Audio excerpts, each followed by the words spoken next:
മക്കളെ, ഫെറ്റീമീസ് ആണ്. എല്ലാവരും അടിപൊളിയായിട്ടിരിക്കുന്നല്ലോ. എങ്ങനെയുണ്ട്? ക്ലാസ്സൊക്കെ അടിപൊളിയായിട്ട് പോകുന്നോ? അപ്പം മിസ് ഒരു പ്രധാനപ്പെട്ട കാര്യം പറഞ്ഞു തരാൻ വേണ്ടിയിട്ടാണ് വന്നിട്ടുള്ളത്. നമ്മൾ എല്ലാവരും ലിവിങ് ഓർഗാനിസംസ് ആണ് അല്ലേ? എന്തുകൊണ്ടാണ് നമ്മൾ ലിവിങ് ആയതെന്ന് അറിയാമോ? നമ്മളിപ്പോൾ നോക്കുന്ന ഈ ടേബിൾ ആയിക്കോട്ടെ, ഈ ബുക്ക് ആയിക്കോട്ടെ, ഇവരിയ്ക്കുന്ന പോലെയാണോ നമ്മൾ? അല്ല, നമുക്ക് സംസാരിക്കാൻ പറ്റും, നമ്മൾ ചുറ്റുമായിട്ടുള്ള എൻവയോൺമെൻറ്റുമായിട്ട് നമുക്ക് റെസ്പോണ്ട് ചെയ്യാൻ പറ്റും.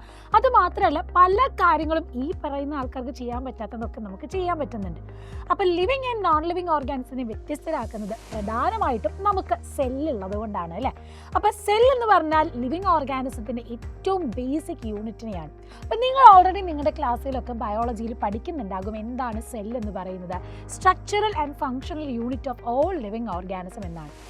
ആദ്യമായിട്ട് ഈ സെല്ല് കണ്ടുപിടിച്ചത് ആരാന്നറിയാമോ? റോബർട്ട് ഹുക്ക് എന്ന് പറയുന്ന സയൻറ്റിസ്റ്റാണ് ആദ്യമായിട്ട് സെല്ല് അല്ലെങ്കിൽ കോശത്തെ ആദ്യമായിട്ട് ഒബ്സർവ് ചെയ്തത്. നമ്മുടെ വലിയ മരമുണ്ടല്ലോ, നിങ്ങൾ ഈ ചിത്രത്തിൽ കാണുന്ന മരത്തിൻ്റെ ബാർക്കിലുള്ള കോർക്ക് സെല്ല് ഐഡൻറ്റിഫൈ ചെയ്തിട്ടാണ് ഇങ്ങനെ കുറേ അറകൾ പോലെ അല്ലെങ്കിൽ ചാമ്പേഴ്സ് പോലെ എന്തോ ഒന്ന് ഈ പറയുന്ന പ്ലാന്റ്സിൻ്റെ ബാർക്കിൽ കാണാൻ പറ്റുന്നുണ്ടെന്ന് അനുസരിച്ച് ഈ റോബർട്ട് ഹുക്ക് എന്ത് ചെയ്തു? സെല്ല് എന്ന് പറയുന്ന സാധനത്തെ ആദ്യമായിട്ട് മൈക്രോസ്കോപ്പിലൂടെ ഒബ്സർവ് ചെയ്തു. അന്നത്തെ മൈക്രോസ്കോപ്പ് എന്ന് പറഞ്ഞാൽ ഭയങ്കര പ്രിമിറ്റീവായിട്ട് ഇന്നത്തെ പോലെ അഡ്വാൻസ്ഡ് ഒന്നുമല്ല, സിമ്പിൾ മൈക്രോസ്കോപ്പ് വെച്ചിട്ടാണ് അദ്ദേഹം നോക്കിയത്. ഇദ്ദേഹത്തെ കഴിഞ്ഞ് പിന്നീട് വന്നൊരു സയൻറ്റിസ്റ്റാണ് ഈ കാരണം ആന്റോണിയോ വാൻ ലുവൻഹുക്ക് എന്ന് പറയുന്നത്. ഇദ്ദേഹം പിന്നീട് എന്താ ചെയ്തതെന്ന് വെച്ചാൽ നമ്മുടെ കുളത്തിൽ നിന്ന് കുറച്ച് വാട്ടറൊക്കെ എടുത്തിട്ട് ഒരു ഡ്രോപ്പ് മൈക്രോസ്കോപ്പിൽ വെച്ച് നോക്കിയപ്പോൾ അവിടെയും കുറച്ച് സാധനങ്ങൾ ഇങ്ങനെ മൂവ് ചെയ്യുന്നതായിട്ട് കണ്ടു. അപ്പോൾ അദ്ദേഹം കണ്ടത് എന്താണെന്ന് വെച്ചാൽ ഒരു ലിവിങ് സെല്ലിനെ ആദ്യമായിട്ട് മൈക്രോസ്കോപ്പിലൂടെ ഒബ്സർവ് ചെയ്തത് ആന്റോണിയോ വാൻ ലുവൻഹുക്കാണ്. ഇതുപോലെ തന്നെ പിന്നീട് കുറേ സയൻറ്റിസ്റ്റുകൾ നമ്മുടെ സെല്ലിനെ പറ്റിയിട്ട് പഠിച്ചിട്ടുണ്ട്. അപ്പോൾ സെല്ലിനെ പറ്റി നമ്മൾ ബയോളജിയിൽ പഠിക്കുന്ന ഒരു ശാസ്ത്രശാഖ അല്ലെങ്കിൽ ഒരു ബ്രാഞ്ച് ഓഫ് സയൻസിനെയാണ് നമ്മൾ സെൽ ബയോളജി അല്ല കോശവിജ്ഞാനം എന്നൊക്കെ പറയുന്നത്. കൂടുതൽ കാര്യങ്ങളൊക്കെ നിങ്ങൾ ഹയർ ക്ലാസ്സിലാണ് പഠിക്കുന്നത്. എന്തുകൊണ്ടാണ് ഇത്രയും ഇമ്പോർട്ടൻറ്റ് നോളജ് നിങ്ങളിലേക്ക് പറഞ്ഞു തന്നതെന്ന് വെച്ചാൽ നിങ്ങളിപ്പം 6ാം ക്ലാസ്സിൽ പഠിക്കുന്ന കുഞ്ഞുമക്കളല്ലേ. ഇത് കഴിഞ്ഞ് നിങ്ങൾ 7ാം ക്ലാസ്സിലേക്ക് വരുമ്പം കുറേ കോമ്പറ്റേറ്റീവ് എക്സാംസുകളും സ്കോളർഷിപ്പ് എക്സാമുകളൊക്കെ നിങ്ങളെ കാത്തു നിൽക്കുന്നുണ്ട്.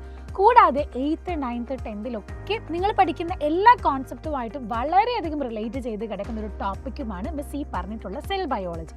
ഇനി നിങ്ങൾ വലിയ ക്ലാസ്സിലെത്തി, നിങ്ങൾ +1 +2 എത്തി, അത് കഴിഞ്ഞ് നിങ്ങൾക്ക് ഇഷ്ടപ്പെട്ട കോഴ്സൊക്കെ പഠിക്കാൻ പോകുമ്പോഴും വളരെ ഇമ്പോർട്ടൻ്റ് ആണ് ഈ ടോപ്പിക് എന്ന് പറയുന്നത്. അപ്പം നിങ്ങൾ ആലോചിക്കുന്നുണ്ടാകും വരുന്ന വർഷങ്ങളിലല്ലേ അപ്പം പഠിച്ചാൽ പോരെ എന്ന്. എന്നാൽ അങ്ങനെയല്ല. വലിയ തരത്തിലുള്ള നിങ്ങളുടെ ഡ്രീം ജോബിലേക്കൊക്കെ നിങ്ങളെ എത്താൻ വളരെയധികം സഹായിക്കുന്നത് നമ്മൾ ഓരോ ചവിട്ടുപടിയായിട്ട് ബേസിക്സ് സ്ട്രോങ് ആക്കി പഠിക്കുക എന്നുള്ളതാണ്.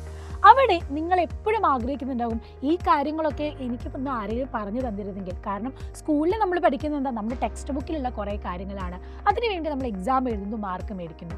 പക്ഷെ അത് കഴിഞ്ഞ് നിങ്ങളുടെ ഡ്രീമിലേക്ക് എത്താൻ വേണ്ടി നിങ്ങൾക്ക് ഹെൽപ്പ് ചെയ്യാൻ ആരുമില്ല എന്നുള്ള സങ്കടമാണെങ്കിൽ അതിന് വേണ്ടിയിട്ട് നിങ്ങളുടെ ഓരോ തരത്തിലുള്ള ഓരോ ഡ്രീം അച്ചീവ് ചെയ്യാനും അവിടെ നിങ്ങളുടെ ബേസിക്സ് സ്ട്രോങ് ആക്കാനും വേണ്ടിയിട്ടാണ് നമ്മുടെ സൈലത്തിൻ്റെ ഫാൽക്കൺ ബാച്ച് നിങ്ങൾക്ക് വേണ്ടി അവൈലബിൾ ആക്കിയിരിക്കുന്നത്. അപ്പോൾ ഈ ഫാൽക്കൺ ബാച്ചിൽ ഇതുപോലത്തെ കുറേ വണ്ടർഫുൾ ആയിട്ടുള്ള കാര്യങ്ങൾ നിങ്ങൾ കേട്ടാൽ ഇങ്ങനെ അതിശയം തോന്നുന്ന കാര്യങ്ങളൊക്കെ നമ്മുടെ ക്ലാസ്സിൽ പഠിപ്പിക്കുന്നുണ്ട്. അപ്പോൾ അതിലൂടെ തന്നെ നിങ്ങൾക്ക് എന്ത് ചെയ്യാം, നിങ്ങളുടെ ഇപ്പോഴേ ബേസിക്സ് ഒക്കെ പഠിച്ച് വലിയ വലിയ ഡോക്ടർ, എഞ്ചിനീയർ, അതുപോലെ തന്നെ നിങ്ങൾ ഏത് സ്ട്രീമിലേക്ക് പോകാൻ ആഗ്രഹിക്കുന്നുണ്ടോ അത് ഏതാണ് നിങ്ങളുടെ വഴി എന്ന് തിരഞ്ഞെടുക്കാനും നിങ്ങളെ ഹെൽപ്പ് ചെയ്യുന്നതാണ്. നിങ്ങൾക്ക് ബയോളജി ആയിരിക്കും ചിലപ്പം ഇഷ്ടം, അല്ലെങ്കിൽ നിങ്ങൾക്ക് വേറെ സയൻസ് സബ്ജക്ട്സ് ആയിരിക്കും. അപ്പോൾ ഏത് സബ്ജക്റ്റാണ് എനിക്ക് കൂടുതൽ ഇഷ്ടം തോന്നുന്നത് അതിനനുസരിച്ച് നിങ്ങളുടെ ഡ്രീം ചൂസ് ചെയ്യാനും ഒരു വഴി ഒരുക്കുന്നതാണ് നമ്മുടെ ഫാൽക്കൺ ബാച്ച് എന്ന് പറയുന്നത്. അപ്പോൾ ഇപ്പോൾ തന്നെ നിങ്ങൾ ഫാൽക്കൺ ബാച്ചിൽ ജോയിൻ ചെയ്ത അടിപൊളി ക്ലാസ്സസ് നിങ്ങൾക്ക് അവിടെ അവൈലബിൾ ആയിരിക്കും.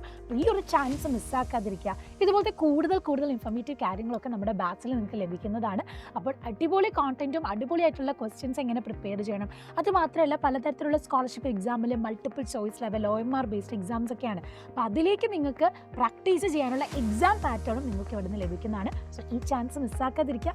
അടിപൊളിയായിട്ട് ഇനി നമുക്ക് പഠിച്ച് മുന്നോട്ട് പോകാം. All the very best.